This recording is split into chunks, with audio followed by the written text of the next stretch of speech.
Hey guys, welcome to MadTech. Today I'll be learning how to add a phone number on Temu, and now let's dive right in.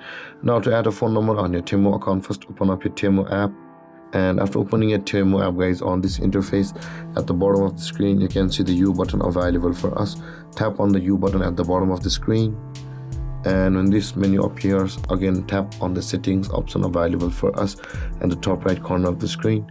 Tap on settings, and again when this menu appears you can see the account security option available for us just above the permissions. Over here tap on account security. Over here you can see the first option where it says the mobile number.